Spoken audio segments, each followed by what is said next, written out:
All right, let's get stuck in. This is my spoiler-free take on Predator, Killer of Killers, and I've got to say, what an absolute treat for Predator fans. It's animated, it's bloody gorgeous, and clearly made by someone who gets the franchise. Dan Trachtenberg, hats off to you, mate. You've done right by the Yautja here. This isn't some kid-friendly cash grab. This is full-on, brutal, adult sci-fi goodness, and it knows exactly what it's doing, whether you like it or not. Now, the film's split into 3 anthology stories, each with its own setting, Predator design, visual style, and cinematic flair. Genuinely feels like 3 mini-movies in one. First up, The Shield. We're in Viking times. A woman's out for vengeance against an earl who wronged her family, but it all goes sideways when she and her clan cross paths with a hulking, nasty bit of Predator kit. This one's gory, action-packed, and brutal as anything. The battles are properly intense, like Game of Thrones on steroids, though I'll be honest, the shaky cam made me feel a bit motion sick. Story-wise, it's a bit thin and doesn't quite land emotionally, but it does pay off later when all the threads come together. Second story, The Sword, feudal Japan, a shogun, 2 sons. Betrayal, reunion, and a predator caught in the middle of a very stylish family feud. This one's giving major Samurai Jack vibes. Barely any dialogue, but the storytelling is all in the animation, and it works beautifully. The Predator here, absolutely brilliant. Wicked design, proper old school, and I loved it. It's all elegance and carnage. Honestly, this is my favourite of the 3. And finally, The Bullet.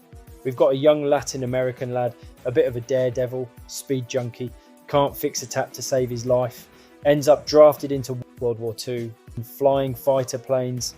Now this one's very different.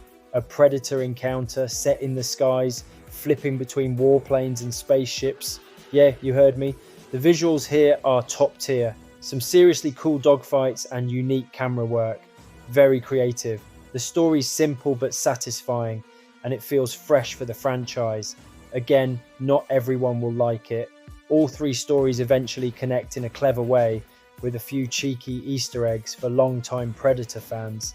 Nothing too in your face, just enough to nod and go, all right, I see what you did there, type of thing. Now, it's not all brilliant though.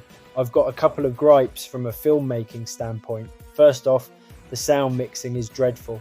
I had to crank the volume right up and stick subtitles on just to follow what was happening at times. Proper annoying.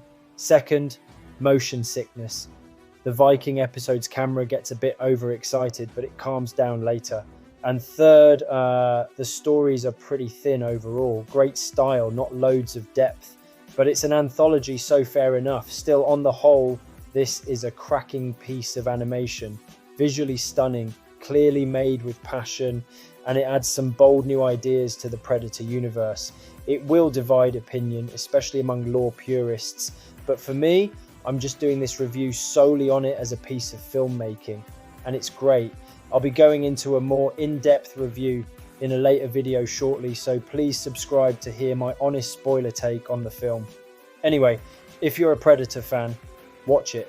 You might not love every second, but you'll respect the effort and artistry.